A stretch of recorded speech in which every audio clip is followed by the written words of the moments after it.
Il est 13 h à Kinshasa, une heure de plus à l'est de la République démocratique du Congo. Mesdames et messieurs, il est temps de vous informer.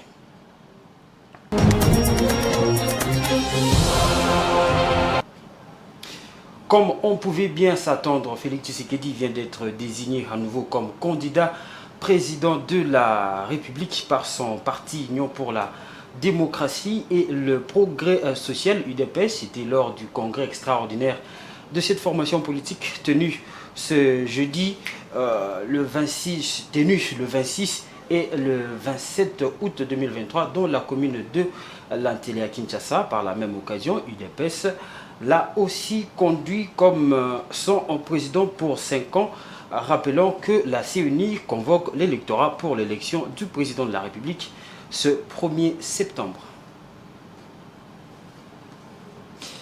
Et puis, l'exécutif national de la RDC veut plus de recettes venant de l'exploitation du minerai de cobalt. Ainsi, le chef de l'État a encouragé le gouvernement à mettre en place des mesures urgentes qui permettront de mieux encadrer la commercialisation du cobalt et accroître les recettes issues de son exploitation. Il a dit au Conseil des ministres de ce vendredi.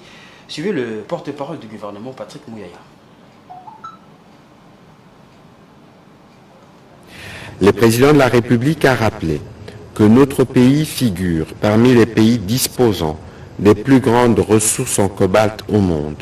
Ces minerais, essentiels à la transition énergétique verte et à de nombreuses industries, fait l'objet de convoitises, notamment des multinationales spécialisées dans la haute technologie, voire dans l'industrie automobile.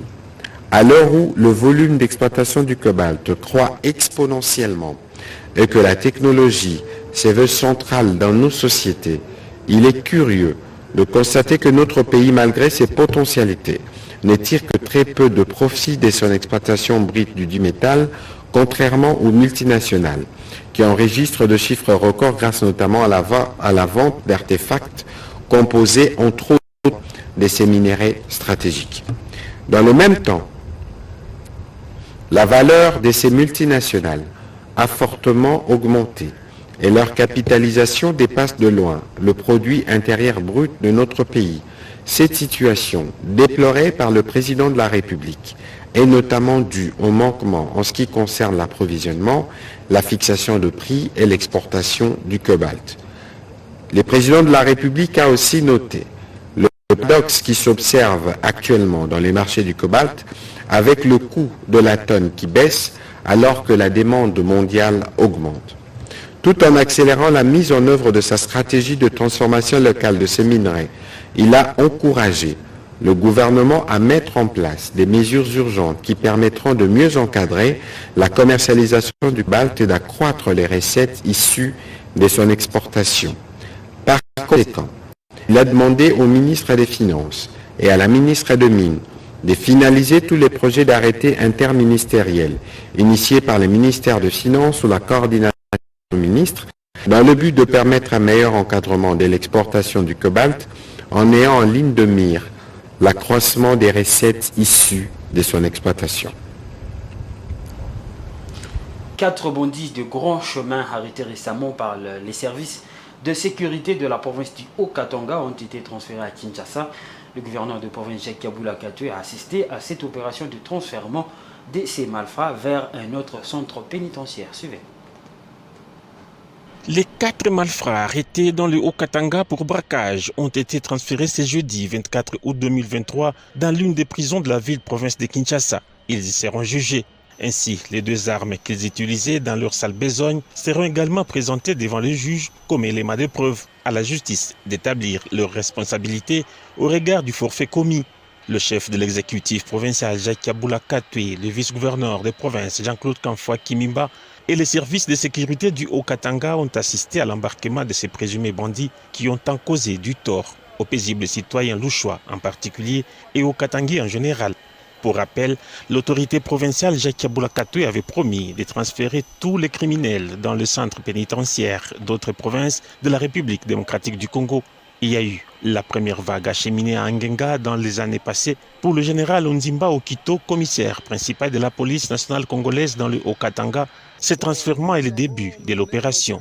Les instructions de sa hiérarchie seront toutes appliquées pour soulager la population. Selon les instructions des autorités hiérarchiques, on nous a demandé de transférer ces criminels à Kinshasa. Parce qu'à chaque fois qu'on arrêtait les criminels ici, ils sont relâchés. Ils ont commis plusieurs actes que vous connaissez, ils sont hors de la loi. Ils étaient arrêtés avec des armes de guerre de marque AK-47 et des munitions de guerre.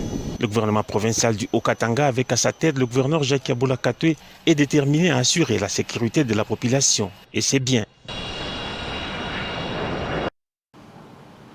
Et puis, dans l'actualité, sachez que le président de la République du Burundi, Evariste Ndayishimiye, est arrivé hier à Kinshasa pour une visite officielle de 2 jours, accueilli à l'aéroport international de Njili par le Premier ministre Samalou Kondé. Le chef de l'État burundais a partagé un dîner le soir de ce dimanche avec le président Félix Tshisekedi au palais présidentiel. Ce lundi, les deux personnalités ont eu un tête-à-tête et une conférence de presse conjointe se tiendra d'ici peu. Nous y reviendrons dans notre prochaine édition. Et puis au-delà de nos frontières, sachez que le taux de chômage au Nigeria a chuté à 4,1% au premier trimestre de l'année 2023.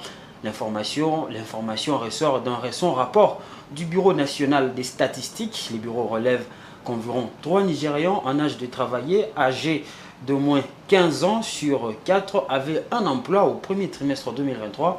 Malgré ces progrès encourageants, il est important de noter que le taux de chômage reste relativement élevé dans certaines régions du pays. Le Nigeria a enregistré une baisse record du taux de chômage atteignant un niveau de 4,1% au premier trimestre 2023, indiquent les dernières données du Bureau national des statistiques. Une baisse due essentiellement à l'amélioration de la méthodologie de collecte de données sur le marché du travail par le biais de l'enquête sur la main-d'œuvre au Nigeria, conformément aux directives de l'Organisation internationale du travail. Le bureau révèle qu'environ 3 Nigérians en âge de travailler, âgés d'au moins 15 ans sur 4, avaient un emploi au premier trimestre 2023. Donc, l'évaluation du taux de chômage est vue sur 2 prismes différents, d'où la régularité de l'Organisation internationale du travail qui a mis de nouveaux paramètres de calcul. Donc, en réalité, le taux de chômage n'a pas baissé au Nigeria, mais c'est les calculs de ce taux de chômage qui ont été corrigés pour être conformes à la réalité. Plusieurs facteurs peuvent expliquer cette baisse du chômage. Tout d'abord, le gouvernement nigérian a mis en place diverses politiques et programmes visant à promouvoir la création d'emplois et à stimuler l'activité économique. Dans le cadre des systèmes révisés, le Bureau national des statistiques définit les personnes employées comme celles qui ont un emploi rémunéré et qui ont travaillé au moins 1 heure au cours des 7 derniers jours et considère le sous-emploi comme les personnes qui travaillent au moins 40 heures par semaine et qui se déclarent prêtes et disponibles pour travailler. Le taux de chômage tel qu'il est calculé en Occident ne devrait pas être, la formule ne devrait pas être la même dans les pays en développement parce qu'en Occident, ils sont payés lorsqu'ils chôment, c'est à peu près ça la réalité, alors que dans les pays en développement, on ne paye pas le chômeur se bat pour être productif malgré le fait qu'on ne le paye pas lorsqu'il ne travaille pas.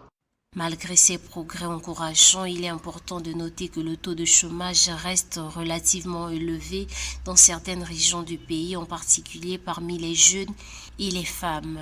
La baisse record du taux de chômage au Nigeria à 4,1% est une étape positive pour l'économie du pays. Cependant, des efforts supplémentaires sont nécessaires pour maintenir cette tendance à la baisse et pour garantir que tous les Nigérians puissent bénéficier des opportunités d'emploi et de développement économique. Voilà, c'est la fin de ce bulletin d'information. Merci à vous, chers téléspectateurs, de l'avoir suivi. Retrouvons-nous à 19h30 pour la grande édition avec comme présentateur Patrick Ilunga.